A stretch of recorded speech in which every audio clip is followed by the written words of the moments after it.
Ética. Se há indiscutível mérito nas descobertas científicas, que explicam as profecias pelas leis naturais, é preciso, entretanto, não esquecer de que os profetas de fato preveem, genialmente, esses fatos, embora sob figuras incompreensíveis na época de suas predições. Esses ajustes científicos não invalidam o espírito da profecia, mas o realçam sensatamente para o mundo exterior. Quando aludimos, em nossas mensagens, à presença de um astro intruso, que fará a sucção dos esquerdistas do Cristo, a ciência subestimou as nossas asserções, configurando na mente um monstruoso globo magnético, nas proximidades da Terra, a sugar, avidamente, em gigantescos chupões, os infelizes homens desregrados. No entanto, apenas fotografamos, no tempo e no espaço do vosso orbe, a figura dinâmica do fenômeno, que aguarda a sua acomodação a leis e energias que ainda são desconhecidas para vós. À medida que se sucederem os dias, no calendário terrícola, a própria ciência vos oferecerá provas e ajustes que revelarão satisfatoriamente o espírito do astro intruso. E a nossa profecia será então compreendida pela própria ciência acadêmica, assim como reconheceu o hidroavião com seus flutuadores para a meriçagem das tranquilas baías, revelando a configuração do inconcebível e profético barco voador. Pergunta: qual seria um exemplo mais concreto, do momento, para melhor entendermos essa dificuldade na compreensão das profecias? Ramatiz: imaginai, lançado na confusão da vossa metrópole, um Zulu, habitante de Munda Choupana, cujo cântico e senso musical não vão além de estridentes gritos acompanhando o monótono tantã das noites enluaradas. Quais os recursos com que esse selvagem poderia contar a fim de descrever à sua tribo os aspectos do conforto, da arte e da ciência dos civilizados? Qual seria o seu recurso para descrever aos seus companheiros a sinfonia ensurdecedora de sons e ruídos das artérias movimentadas, a multiplicidade exótica das vestes coloridas do povo, elegantes e recortadas sob modas excêntricas, ou então os edifícios esguios, de mármore ou de cerâmica multicor? Como poderia ele reproduzir na mente dos outros Zulus as montras luxuosas, os luminosos fosforescentes, o encanto da cinematografia e da televisão, a música encantadora de Bach ou o turbilhão sinfônico de Wagner, as pinturas edênicas de Rafael ou as aquarelas dos paisagistas, os tipos femininos, morenos ou alourados, esguios e belos, em oposição às mulheres rotundas e mal cheirosas das cabanas fétidas? Como descrever os vistosos e rapidíssimos automóveis, senão comparando-os à figura das pirogas sobre rodas e gritantes de ruídos? Os arranha-céus seriam explicados, certamente, como dezenas de choupanas empilhadas umas sobre as outras, enquanto as luzes policrômicas, de reflexos movediços no asfalto úmido, teriam suas comparações no piscar dos vagalumes ou nos achotes de resinas fumarentas. O atordoado selvagem não conseguiria transmitir aos seus conterrâneos a sensação esquisita dos perfumes fragrantes das mulheres formosas, se os comparasse aos suores de odor desagradável das mulheres Zulus. A pureza espiritual da música de Mozart e a agudeza triste de Chopin não teriam imitações nos sons inexpressivos do tambor de couro cru. Mas, mesmo assim, esse Zulu ainda teria mais êxito nos seus relatos porque, ao fazer referência a coisas inéditas, a sua tribo contaria com imagens do seu próprio planeta, enquanto que o profeta, além de anunciar para o futuro, deve traduzir para o mundo material aquilo que escapa aos sentidos comuns do homem no tempo e no espaço conceptual. Pergunta: parece-nos que esse simbolismo desconhecido só serve para dificultar a interpretação científica das profecias, lançando, outros sim, a desconfiança quanto aos relatos proféticos ainda não realizados. Não é assim? Ramatiz: lembrai-vos da meteorologia terráquea, ciência positiva que se baseia nos fenômenos comuns da umidade e da pressão atmosférica. Ela também é vezeira em predições contraditórias. Inúmeras vezes anuncia tempo seco e bom ou suaves brisas do setentrião, na sua linguagem peculiar e pitoresca e, para espanto de seus admiradores, que confiam na sua predição científica, o céu deságua em chuvas torrenciais e as brisas suaves se transformam em ásperos ventos soprados do oeste. No entanto, apesar de tais diatribes ocorridas num dos campos de mais fácil comprovação científica, o povo continua a confiar nas predições sobre o futuro estado da atmosfera. A profecia ainda pertence a uma esfera muito delicada e ininteligível à maioria dos seus interpretadores, assim como a meteorologia não é tida em alta consideração por aqueles que não lhe conhecem o verdadeiro valor. Pergunta: é possível que alguns homens de ciência tenham sido ou sejam profetas? Ramatiz: muitos cientistas que detestariam a classificação de profetas realizaram seus trabalhos sob verdadeiras inspirações proféticas. Embora se considerassem dotados de um sexto sentido ou de uma superconsciência, tratava-se de faculdade marcadamente profética, que lhes orientava as soluções científicas e os fazia prever as descobertas para o bem humano. Colombo foi um verdadeiro profeta ao prever a existência do Novo Mundo. Santos Dumont teria fracassado na procura do mais leve que o ar, se não fosse dotado de uma teimosia realmente profética. Na realidade, sábios como Lake, Mesmer, Da Vinci, Marconi, Bacon, Pasteur, Einstein, Edison e outros, concretizaram no campo objetivo do vosso mundo aquilo que já previam, incontestavelmente, na esfera pura da intuição profética. Pergunta: quais os exemplos que poderíeis dar-nos, para ilustrar as vossas considerações, comprovando que o simbolismo, na profecia, envolve acontecimentos lógicos e científicos? Ramatiz: quando João Evangelista profetizou que, no fim dos tempos, pássaros de aço poriam ovos de fogo, fui vítima, também, da ironia científica da época, e taxado de profeta louco. A sua profecia era considerada uma aberração, e incompatível com o senso lógico, ante a ideia absurda de pássaros de ferro voarem e ainda porem ovos de fogo. No entanto, hoje, no cenário dos vossos céus, como bem predisse o profeta, os pássaros profetizados estão voando mesmo, na figura de aviões de aço, que despejam bombas incendiárias quais verdadeiros ovos de fogo. Ezequiel, à beira do rio Chebar, antes de Cristo, profetizou em síntese que animais resplandecentes, cor de âmbar e de turquesa, voariam no seio de nuvens de fogo, príncipes de paz marchariam pelos caminhos dos céus, a fim de ajudar o homem da terra.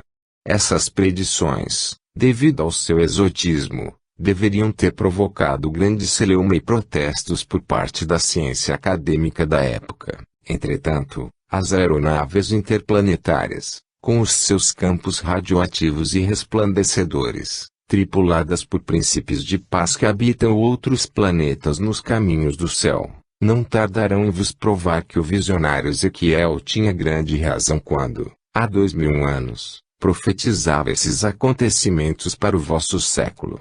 A terrível besta vestida de púrpura, os poderes desregrados, que João Evangelista anteviu no Apocalipse já realiza os seus prodígios e sugestiona a massa ignorante, infiltra-se nos governos corruptos, escravizando o sacerdócio invigilante e promovendo a caça incessante ao ouro e aliança com o poder do mundo de César. As chamas que desceriam dos céus, à vista dos homens, já as conheceis na figura dos gigantescos cogumelos de fogo e de radiações mortíferas, que surgem na explosão da bomba atômica. No século XVII, o monge Jones profetizou que a águia negra atacaria o galo e lhe arrancaria muitas penas, mas seria vencida pela águia branca, que viria pelo mar, e pelo urso vindo pela terra, que o leopardo, com suas patas, e o próprio galo com seu esporão, iriam até a sua toca e lá lhe cuidariam. Era natural que essa profecia não tivesse satisfeito aos exegetas e zoólogos da época, que não deviam ter visto com bons olhos a discordância insensata desses animais e aves monstruosas, que viriam de várias regiões diferentes, para se engalfinharem em gigantescos combates intercontinentais. Mas o profeta se referia simbolicamente às tradições nacionais e etnológicas dos povos de gladiantes na última guerra. E a profecia realizou-se integralmente. A águia negra, que é a insígnia pitoresca do povo alemão, na verdade atacou o galo, ou seja, a Gália, França, arrancando-lhe muitas penas, representadas pelos despojos saqueados, mas depois foi invadida até a sua toca pelo leopardo, símbolo da Inglaterra, pela águia branca, que representa os Estados Unidos, vinda por mar, e pelo urso das estepes, vindo por terra, figura da Rússia. O monge Joanes, apesar de ironizado na ocasião de sua profecia, revelou-se genial e lógico quanto ao simbolismo empregado, o que confirmou mais uma vez que a voz da profecia também é a voz de Deus. Esta profecia também encontra o seu equivalente na metade do século XV, quando Manshipton, em Yorkshire, predisse em certa estrofe, e Estado contra Estado, em combate furioso, procurarão tomar a vida do outro, mas, quando o norte dividir o sul, uma águia construirá na boca do leão. Considerando, mais uma vez, a águia branca como simbolizando os Estados Unidos, ser-vos-á fácil perceber que ela iria até a boca do leão, como realmente o foi na última invasão da Alemanha. A esquisitice dos símbolos encobre grandes verdades. A esfinge, por exemplo, apresentando-se com cabeça de mulher, corpo de touro, garras de leão e asas de águia, o que dá a ideia de uma monstruosidade, é uma representação perfeita mas simbólica das paixões humanas, análogas aos instintos desses animais. Pergunta: a evolução espiritual nos mundos materiais reclama a necessidade absoluta de profetas para relatarem os acontecimentos futuros. Parece-nos que a profecia é algo dispensável, pois não vemos nela um sentido utilitário ou doutrinário, capaz de operar reformas concretas à sua simples enunciação. Que nos dizeis a esse respeito? Ramatiz, essas vossas conclusões são precipitadas, porque analisais, na precariedade de uma existência humana, eventos que só se concretizam no decorrer de séculos. As profecias representam, iniciaticamente, no cenário humano, os marcos fundamentais dos acontecimentos futuros, que são previamente determinados pelos construtores dos mundos. No plano geral, os povos que constituem as humanidades repetem em rodízio contínuo e sob novas roupagens históricas, mais evoluídas, as mesmas características que já viveram os seus predecessores. Os grandes movimentos litúrgicos e os ritos solares, cultuados pelos atlantes, astecas e incas, o culto dos mortos, que os egípcios realizavam no Colosso das Pirâmides, perpetua-se modernamente nos mausoléus suntuosos com que os milionários terrícolas atenuam seu remorso para com os parentes já desencarnados. O Fausto, o poderio e a floração da Babilônia, de Alexandria das civilizações assírias e caldaicas tiveram na Roma imperial a sua reprodução aproximada. As maravilhas do passado, como os jardins suspensos da Babilônia, o farol de Alexandria ou o Colosso de Rhodes, encontram os seus similares nas gigantescas represas, pontes e canais da vossa civilização moderna. Os canudos de cimento e aço, denominados arranha-céus, que abrigam milhares de criaturas separadas pela diversidade de idiomas, costumes e raças, são na realidade as novas torres de Babel do século XX. As hostes sanguinárias sob o comando de Hitler, que arrasaram civilizações pacíficas, para a glória efêmera da conquista humana, tiveram os seus precursores no barbarismo de Átila à frente dos hunos. Cada civilização, sob vestuário diferente, pseudamente moderno, continua a repetir, em aspectos mais sádios ou mais conscientes, mais estéticos ou mais científicos, os mesmos vandalismos dos povos já extintos.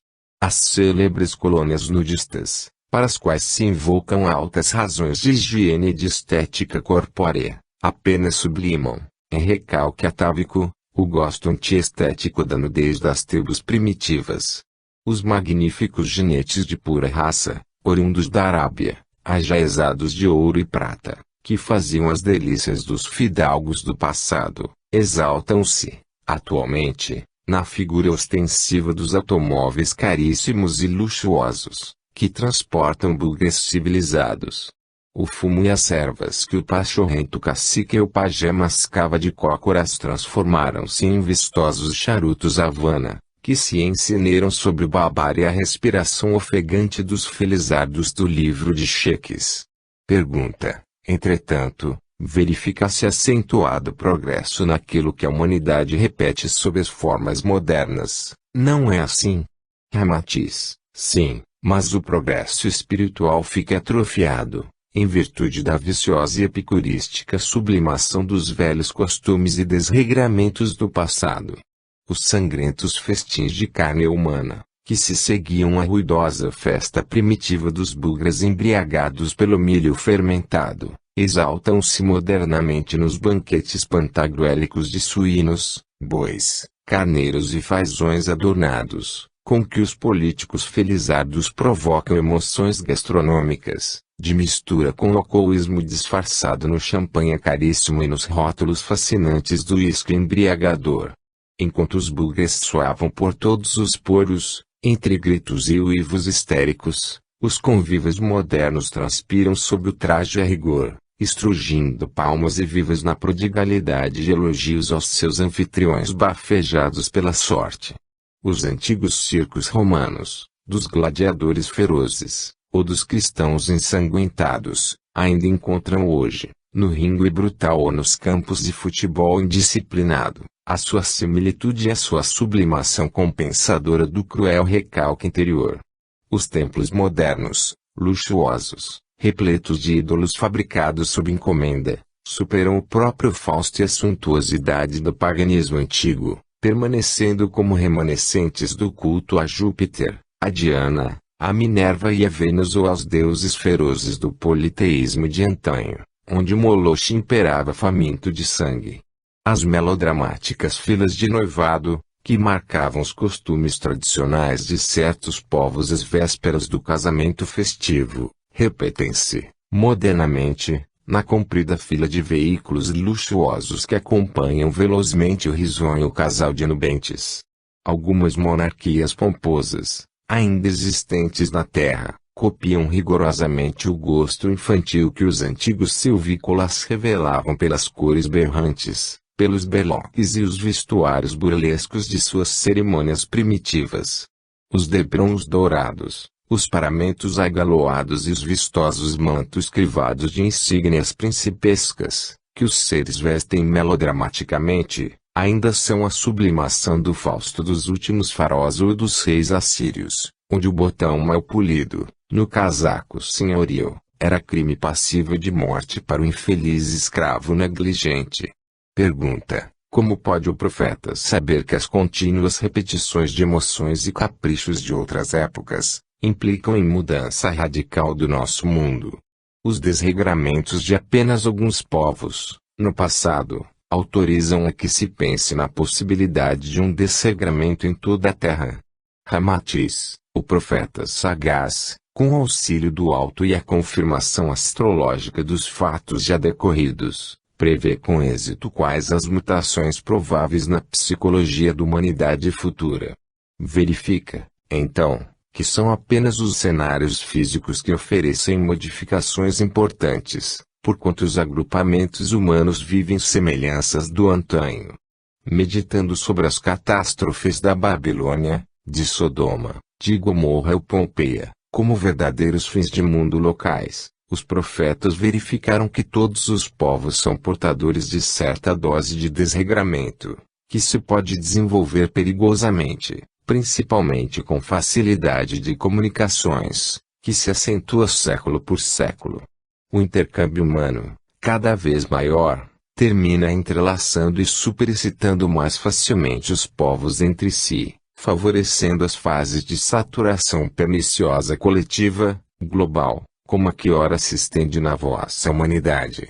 Pergunta: quase todos os sacerdotes e instrutores religiosos estão afirmando que os tempos chegaram, como se estivessem ligados à mesma fonte de informações siderais. Protestantes, católicos, espíritas, teosofistas, e mesmo iniciados em estudos complexos, lembram constantemente essa advertência profética. Qual o motivo dessa unidade de vistas? Ramatiz, é porque a fonte em que todos se baseiam é a mesma, pois a própria alma humana é a portadora da revelação. A profecia apenas exterioriza para o campo da consciência comum aquilo que palpita com profunda veemência na intimidade do espírito, o qual sabe o que está prefixado na modificação gradual dos mundos físicos. Além de advertência importante, a profecia é, acima de tudo, um apelo evocativo no plano físico, para aqueles que, na esfera dos desencarnados, assumiram severos compromissos de trabalhar com a administração sideral, e que devem situar-se entre os poucos escolhidos dos muitos chamados. Como espíritos imortais, conhecem subjetivamente todos os acontecimentos importantes que hão de suceder no vosso orbe. Esse é um dos motivos por que, atualmente, se congregam almas decididas, corajosas e ligadas ao mesmo ideal crístico, na ansiedade de auxílio e socorro ao próximo combalido pelas paixões inferiores. Enquanto isso ocorre, os de ouvidos moucos dançam e riem, subjugados pelas seduções deprimentes do mundo, e subestimam a profecia e o ajuste espiritual que se aproxima rapidamente. Cumpre também aos profetas despertar os próprios responsáveis pelos futuros roteiros espirituais da civilização sobrevivente, providenciando locais de segurança para que sejam preservados os registros históricos da vida humana já transcorrida. Graças à confiança que foi depositada nos profetas, pelos antigos instrutores lemurianos, atlantes, sumerianos, incas e astecas, puderam-se preservar nos altos picos os principais documentos iniciáticos de suas consolidações espirituais. Principalmente os sacerdotes atlantes, obedientes à voz da profecia, guardaram os seus relatos espirituais, milenários, nos montes que emergiam no oceano adjacente, como nas cordilheiras do Himalaia e dos Andes, que surgiram por ocasião da submersão do grande continente. Nos santuários e ruínas dessas cordilheiras, uma grande parte da velha documentação histórica atlante ainda será oportunamente conhecida pela humanidade profana. Nos templos das regiões inacessíveis ao profano, resguardam-se os relatórios do ciclo de ouro e o livro de Ra, do culto ao sol, dos atlantes, os apontamentos da roda e as pitorescas narrativas de Plano, o lemuriano, e as palavras sábias de Shrihamat, o peregrino das colinas douradas, enquanto que nas fímbrias dos Andes se conservam os relatos dos maias, onde se destacam a revelação da lei da Cabala, a fome das vibrações dévicas e, principalmente, a visão do grande mundo mental. Pergunta: como podem os profetas predizer o futuro? Ramatiz, valendo-se de sua natureza psicofísica, mais apurada, que lhes permite maior alcance extracorpóreo, inclusive excelente percepção cerebral na esfera do éter refletor, em cujo plano se processa o registro da memória da natureza.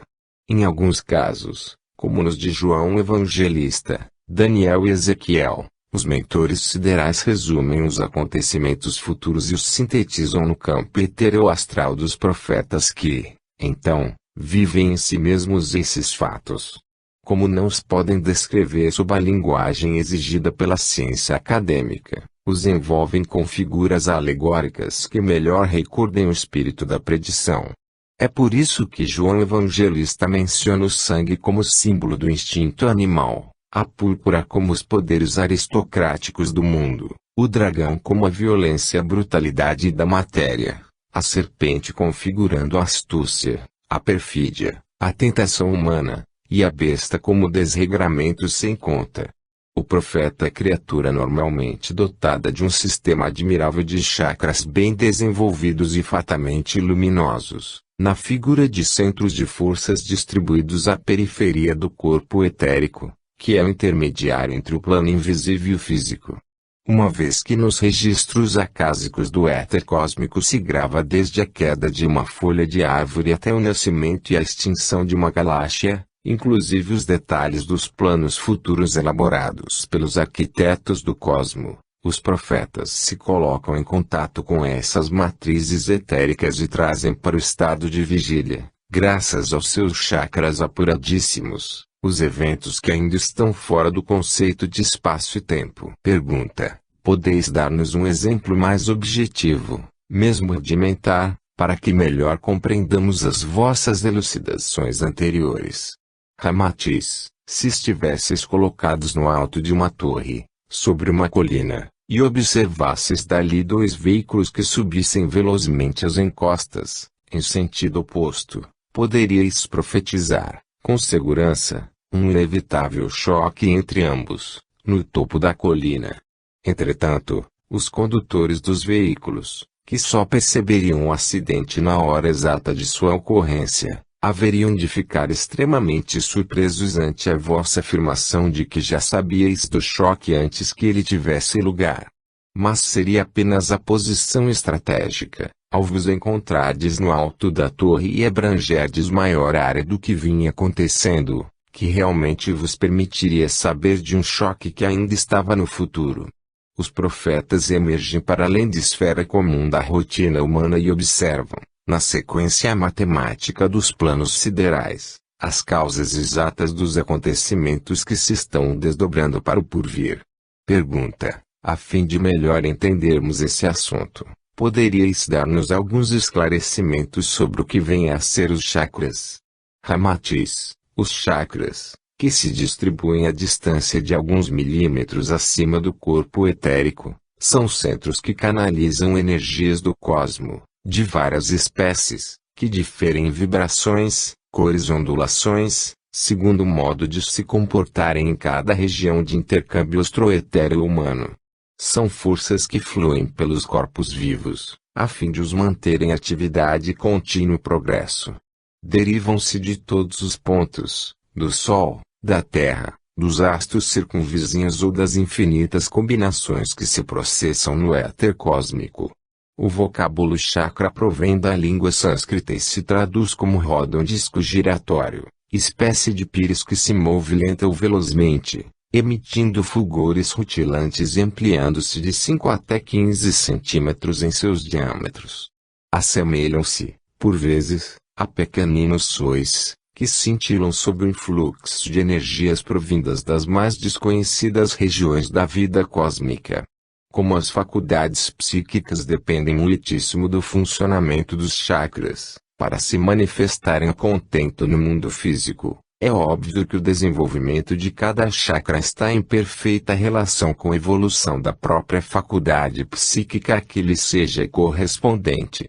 Eis, pois, o motivo por que os profetas penetram com mais êxito no mundo invisível e se sobrepõem ao conceito de tempo e espaço, pois eles possuem centros e forças de vórtices tão luminosos e de movimentos tão turbilhonantes, que transferem rapidamente para a tela da memória cerebral aquilo que só é visto e sentido na esfera astral.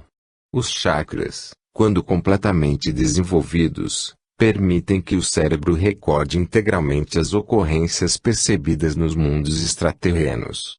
Eles são em número de 7, situados à altura dos plexos, o chakra fundamental, na base da coluna vertebral, o umbilical ou genésico, sob o baixo ventre, o esplênico, à altura do baço, o solar, ao nível do estômago, à altura do plexo solar, o cardíaco, na região precordial, o laríngeo, a superfície da garganta, o frontal, entre os supercílios, no campo de ação da glândula pineal e, finalmente, o principal centro ou chakra coronário, que domina o alto da cabeça, conhecido na literatura hindu como o lótus de 1000 pétalas e no antigo sânscrito como Brahmarandra.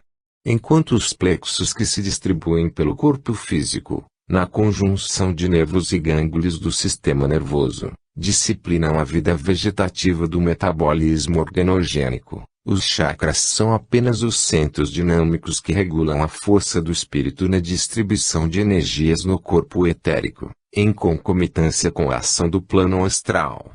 Pergunta: visto que as profecias se baseiam em acontecimentos implacáveis, não constitui isso irremediável fatalismo nos nossos destinos?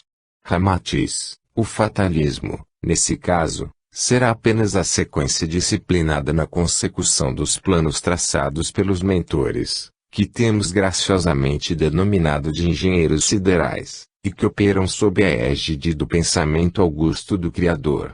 O grande plano de Deus, que se desdobra continuamente na formação de consciências individuais no seio da consciência cósmica, cria os orbes físicos como instituições de educação, para que as almas aprendam o alfabeto espiritual. O livre-arbítrio humano continua operante nesse fatalismo educativo, podendo apressar ou retardar o vosso aperfeiçoamento que, entretanto, está implacavelmente determinado no curso do grande plano cósmico, assim como de certas crianças escolares, obrigadas a repetir inúmeras vezes as mesmas lições negligenciadas. A indesviável felicidade do porvir pode significar para vós um irremediável fatalismo, mas também possuís a liberdade e o livre-arbítrio para vos demorardes mais ou reduzirdes os ciclos tristes, nas reencarnações retificadoras nos mundos físicos. Embora movidos por fios invisíveis e implacáveis, vos encontrais no seio de um sistema benéfico, cujo único fim é a completa aventura espiritual. À medida que evoluirdes, reduzir-se-ão as algemas dos mundos materiais e o vosso livre-arbítrio dilatar-se-á tanto quanto crescerdes em consciência angélica e em sabedoria espiritual. A angelitude compreende e outorga de novos e maiores poderes para a alma criar e agir em nome do Pai. Pergunta: uma vez que os profetas são tradicionalmente a voz de Deus, qual o motivo por que as suas profecias provocam tanta polêmica e criam tanta contradição? Ramatiz: as profecias não se degradam pelo fato de despertarem a crítica ou estabelecerem opiniões contraditórias e juízos opostos, pois a sua finalidade a princípio não é a de oferecer narrativas, com argumentos irrefutáveis. A profecia não é uma notícia jornalística ou assunto para fatigantes discussões acadêmicas, é acontecimento projetado num plano dimensional incomum, irrealizável sob condições humanas e morfológicas muito além do momento de sua predição. Assim como seria insensato pedir-se a Nero que descrevesse um aparelho radiofônico moderno, a simples visão de um megafone das legiões romanas, também se torna injustificável exigir-se de um profeta uma descrição lucido-sordo, antecipada, de qualquer profecia. Acontece, também, que a principal efervescência evolutiva da consciência espiritual se processa muito mais através do modo como o homem pensa, do que realmente através daquilo que ele pensa.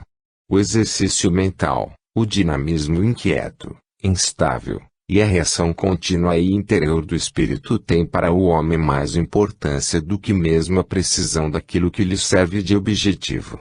A sabedoria sideral cria muitas vezes exóticos ensejos no vosso mundo, com a finalidade de desenvolver a vontade e prazer de pensar. A Terra, como escola de educação espiritual, que atende a objetivos mais altos, representando um meio e não um fim para a romagem do espírito, oferece múltiplos problemas que, no decorrer do tempo, apenas visam o aceleramento mental humano. O homem dotado de razão há de ser um raciocinador por excelência e não um colecionador de conceitos científicos estratificados no tempo. O puro intelectualismo não passa de relógio de repetição, enquanto que o esforço para sentir, mesmo dentro do ilógico e aberrativo, amplia a área fotográfica mental. A profecia oferece esse aspecto dinâmico, que exige fundamentalmente a sensibilidade intuitiva para o futuro, aliada ao conhecimento do presente e à experiência do passado. Situa-se num espaço consciencial mais vasto que os acontecimentos passíveis de crítica comum. É um precioso teste para o homem identificar a sua própria capacidade psíquica e a sua concepção do que está fora do tempo e do espaço.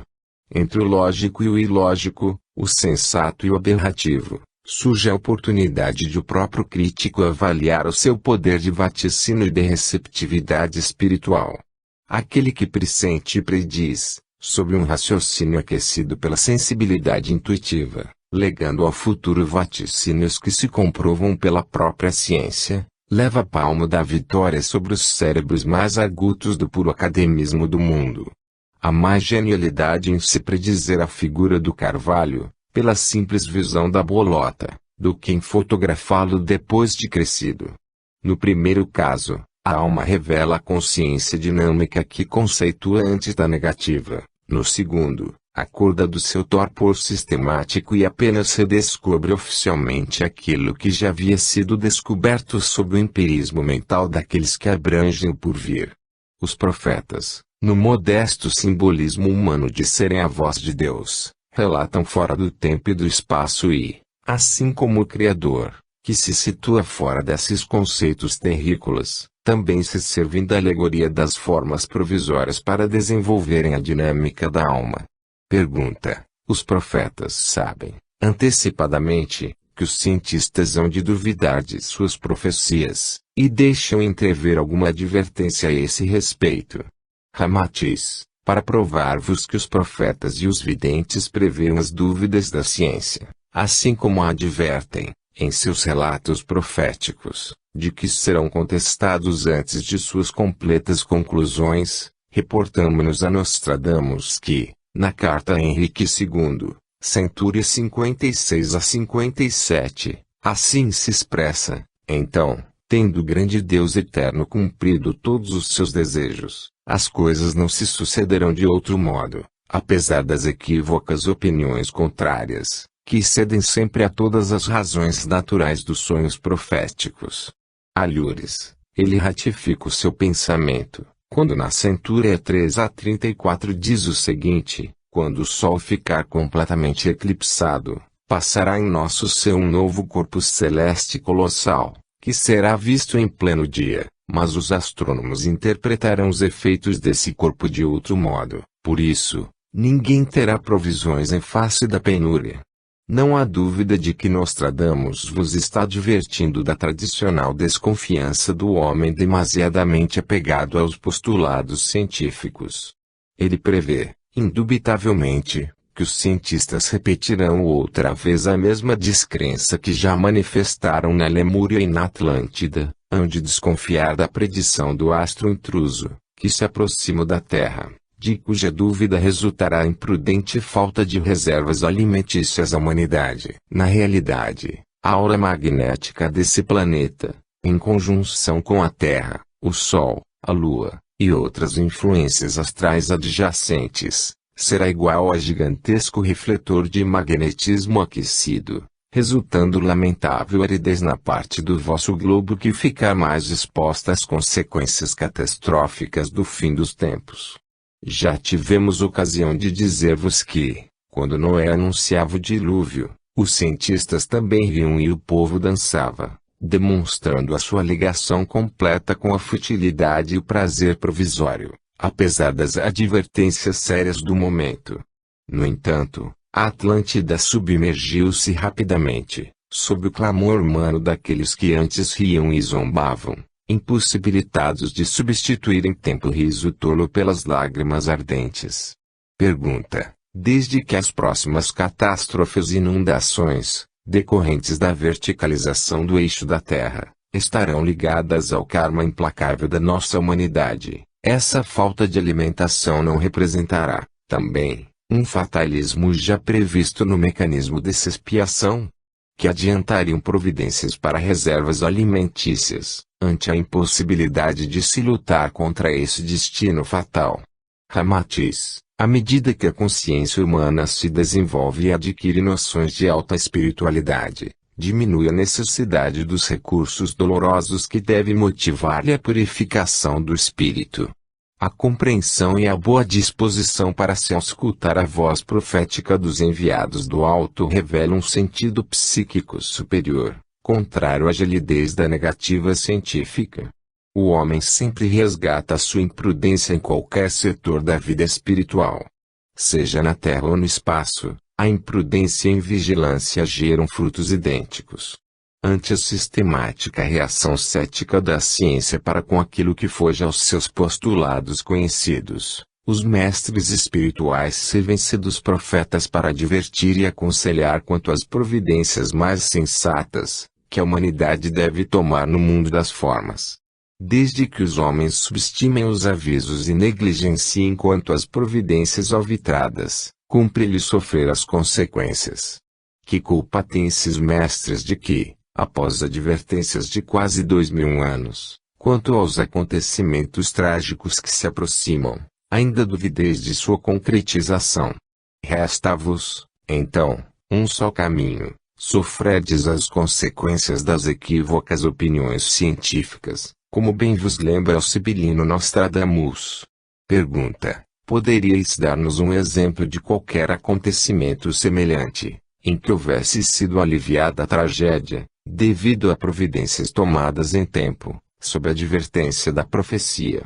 Ramatiz: lembrai-vos do que aconteceu no Egito, quando José, filho de Jacó e Raquel, decifrou a contento a alegoria profética das 7 vacas e 7 espigas gordas e das 7 vacas e 7 espigas magras, entrevistas no sonho do faraó. Confiando na voz da profecia, interpretada por José, o faraó ordenou as mais severas providências para que os 7 anos de miséria, previstos em seu sonho, ficassem a coberto de surpresas, pelas provisões reservadas. Sabeis do êxito alcançado e que, em virtude disso, José foi nomeado chanceler do Egito, sendo considerado o salvador do povo. Essas providências que foram coroadas de sucesso e tomadas por um povo já condenado karmicamente à prova da fome e a miséria, demonstram-vos que Deus não exige draconinamente o sacrifício e a expiação, mas apenas o entendimento para com as coisas elevadas. Deus é amor, só a teimosia e imprudência do homem é que criam o seu próprio sofrimento.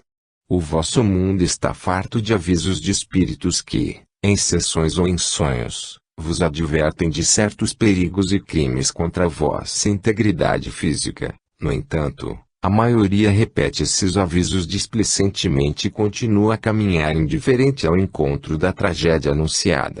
Pela sua própria vontade ou pelo seu livre-arbítrio, o homem segue em direção ao perigo de que já foi advertido, para depois afirmar, compungido, que isso era o seu destino fatal. Pergunta: não mais haverá possibilidade de se modificar o desenrolar dos acontecimentos depuradores profetizados, se desaparecerem as condições básicas para a ocorrência trágica? Ramatiz: é óbvio que, depois que Deus criou o cosmo, seria subestimar-lhe a onipotência ou agasalhar a ideia de que ele não possa modificar as suas próprias deliberações, mediante a cessação dos motivos que as determinaram.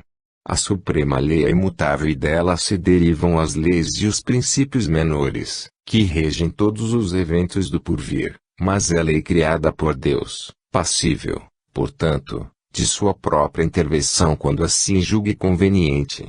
Há que notar, porém, que os acontecimentos profetizados são detalhes de um grande plano elaborado há considerável número de milênios, e que se desenvolve através de um mecanismo que não admite surpresas ou modificações de última hora. Acresce que os mentores dos orbes são psicólogos siderais, experimentados no contato com as buliçosas humanidades de todos os sistemas, em incontável soma de milênios antes do calendário humano. Eles conhecem perfeitamente o conteúdo idiosincrásico dos mundos habitados e sabem quando chega o tempo de maturidade espiritual dos homens. O jardineiro experimentado não ignora o prazo de crescimento de cada espécie, conforme o terreno e a nutrição vital que dá ao vegetal. Os mestres siderais, por sua vez, possuem estatísticas exatas do prazo evolutivo das cargas humanas planetárias e as ajustam hermeticamente aos eventos físicos de suas moradas. Todas as fases de maior ou menor irregularidade na conduta dessas humanidades estão devidamente previstas nesse grande plano, que dura exatamente um tempo de aspiração e outro de expiração do Criador, no conhecido Manvantara da terminologia oriental.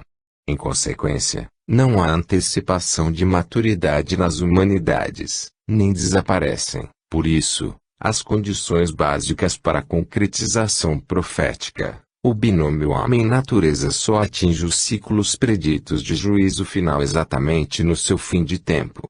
Pergunta: mas não poderia haver algum apressamento na evolução humana, proveniente de sofrimento ou de uma conversão, que justificasse a dispensa da profecia trágica?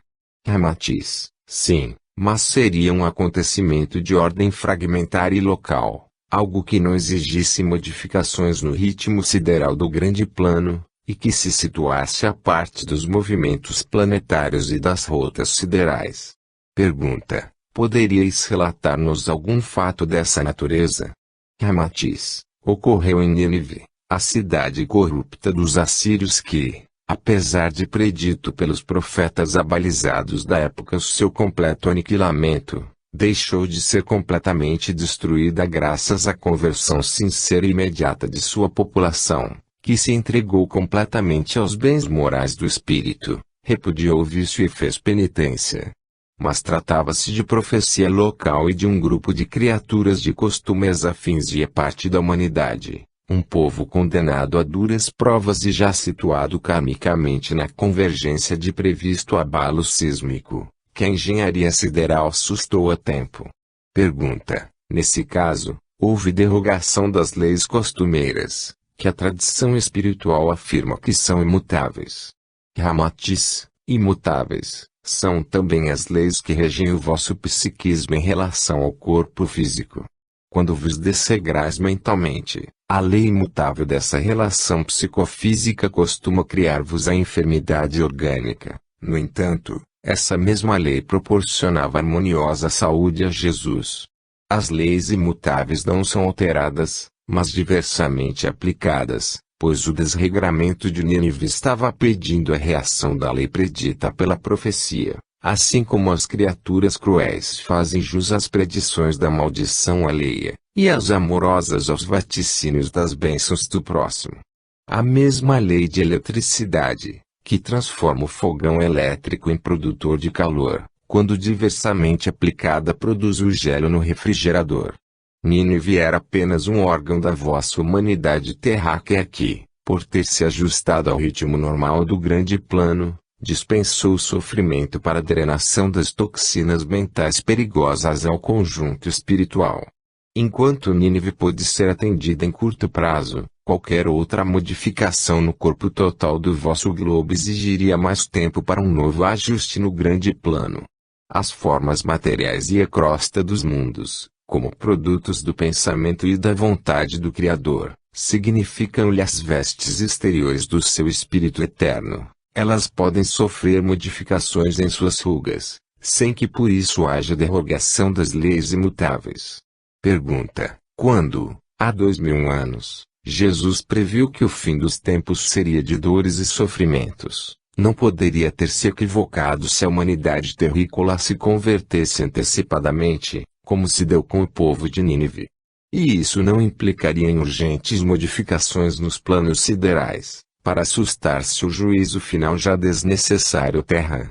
Ramatiz: quando Jesus profetizou que a colheita é o fim do mundo, já sabia, na qualidade de genial psicólogo sideral, da impossibilidade psíquica de uma apressada conversão da humanidade terrena, a qual não se modificaria ao simples toque de apelos proféticos. O povo de Nínive achava-se no limiar da renovação, era um grupo de almas reunidas por afinidade eletiva e em vias de ultimar a sua derradeira prova de reajuste espiritual. Jesus não ignorava que as vossas mazelas e precariedades espirituais não apresentariam qualquer metamorfose imprevista no mecanismo sideral. O jardineiro exímio conhece o ciclo exato da maturidade floral de cada espécie, por isso, não receia surpresas extemporâneas nesse crescimento, o que desmentiria sua própria experiência tantas vezes comprovada. Assim ocorre com as humanidades planetárias. Submetidas às condições normais de ascensão, elas também obedecem aos mesmos ciclos de maturidade espiritual já conhecidos dos psicólogos siderais, em cujo seio Jesus é um dos mais experimentados e exímios. Desconheceis, naturalmente, O longo curso da renovação humana e as premissas básicas que permitem as conclusões exatas dos mentores siderais. Apenas um terço da vossa humanidade, nesse juízo final, conseguirá desenvolver as condições espirituais desejadas para o terceiro milênio. Pergunta: as tradições espirituais do passado asseguram que a ascensão entre os povos reclama sempre a necessidade da profecia. Ramatiz, o apóstolo Paulo, em sua epístola aos Tessalonicenses, adverte-vos do seguinte: não desprezeis as profecias, examinai porém tudo e abraçai o que é bom. 1 Tessalonicenses 5,20 a 21, e aos Coríntios explica, porque a um, pelo Espírito, é dada a palavra da sabedoria, e a outro, pelo mesmo Espírito, a palavra da ciência, e a outro, a fé, e a outro, os dons de curar, e a outro, a operação de maravilhas, e a outro a profecia. 1 graus Celsius. Coríntios 12,8 a 10. Nos Provérbios de Salomão lereis o seguinte: quando faltar a profecia, dissipar-se-á o povo, aquele porém, que guarda a lei, ou respeito à profecia, é bem-aventurado. Provérbios 29,18. Os avisos proféticos destinados a alertar os espíritos reencarnados no mundo físico obedecem a planos deliberados, que o vosso raciocínio ainda não pode compreender. E ainda Paulo de Tarso, em sua epístola aos Coríntios, que nos comprova esta asserção, quando conclama aos seus discípulos: segui a caridade, anelai os dons espirituais e, sobre todos, ao da profecia. Mas o que profetiza edifica a igreja de Deus. Quero pois que todos vós tenhais o dom de línguas, porém muito mais que profetizeis. De que vos aproveitarei eu se vos não falar, ou por revelação, ou por ciência, ou por profecia? 1 graus Celsius. Coríntios 14,1 a 6. Todos os povos têm os seus profetas, porque estes são, na tradição, a voz de Deus, que anuncia e previne para que o homem tenha tempo de arrepender-se e modificar a sua conduta desregrada.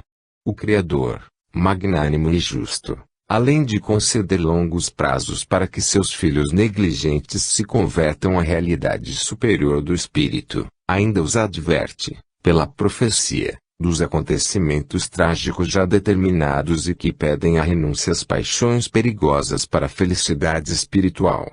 João Evangelista, no Apocalipse adverte: e o tempo de serem julgados os mortos e de dar galardão aos profetas teus servos. Apocalipse 11,18, comprovando que, no fim dos tempos, os homens reconhecerão o valor dos profetas.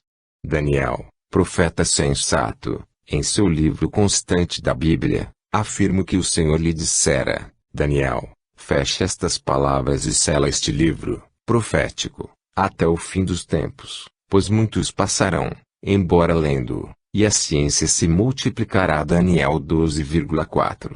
A ordem de fechar o livro até o fim do tempo é uma advertência quanto à inutilidade de se procurar entender a profecia ali escrita, colocando-se à sua frente a costumeira desconfiança do homem, que então lerá o livro profético sem compreendê-lo, por não confiar no seu conteúdo sibilino. Pergunta: pensamos que o fato de se constituírem populações sobre terrenos vulcânicos as torna, por coincidência, candidatas a acontecimentos trágicos, sem que estes sejam consequência de se haverem essas populações tornado desregradas. Qual o vosso parecer? Ramatiz: a peculiar disposição humana de atribuir os acontecimentos proféticos a coincidências fortuitas não pode ter lugar nesses casos. Basta um simples raciocínio e um pouco de observação para verificar que há sempre perfeita correlação psicofísica nesses fatos. Realmente, os agrupamentos que se constituem nas crostas vulcânicas são candidatos fatais às tragédias que, mais tarde ou mais cedo, hão de romper, caso não estejam extintos os vulcões. No entanto, Mister meditades no exagero das coincidências que se tem verificado nos eventos trágicos do passado, advertidos pelas profecias, em que o fenômeno da catástrofe física sempre se ajustou hermeticamente ao próprio fenômeno do desregramento e da catástrofe moral. Sodoma, Gomorra, Pompeia ou Herculano foram destruídas pelas comoções violentas da natureza vulcânica, mas, com surpresa, também houve a coincidência de se tratar de povos completamente dissolutos e indisciplinados. Lemúria e Atlântida submergiram exatamente no tempo em que se entregavam ao auge da impiedade, da violência e do deboche. Inúmeras cidades assírias, persas, sumerianas, Cartago e Roma, foram destruídas pelas hordas de vândalos, mas coincidindo psicologicamente com o seu desregramento psíquico. Comprovaram, portanto, a perfeita ação disciplinadora espiritual sobre o vosso orbe, que sempre evita o perigo de danos à ordem coletiva das almas bem-intencionadas. O vosso século, ameaçado de catástrofes do fim dos tempos, também apresenta por coincidência um padrão desregrado, na contínua inversão de valores, e que se ajusta perfeitamente aos sinais marcados pela velha profecia. A técnica sideral, quando distribui etnograficamente os espíritos desregrados, na Terra, também sabe situá-los, devidamente, na confluência de recursos drásticos, para restringir-lhes os movimentos demasiadamente daninhos às outras coletividades. É por isso que ocorrem casos surpreendentes em que famílias inteiras se sentem intuitivamente avisadas de determinadas catástrofes e abandonam um local aparentemente inofensivo, livrando-se dos acontecimentos trágicos que ocorrem em seguida.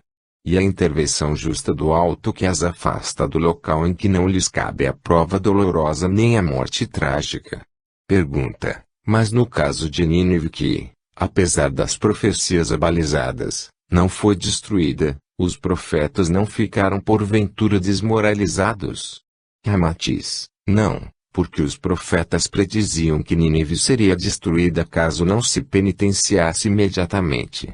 E, como seus habitantes comprovaram publicamente, em tempo, a sua renovação, foi-lhes dispensado o corretivo doloroso.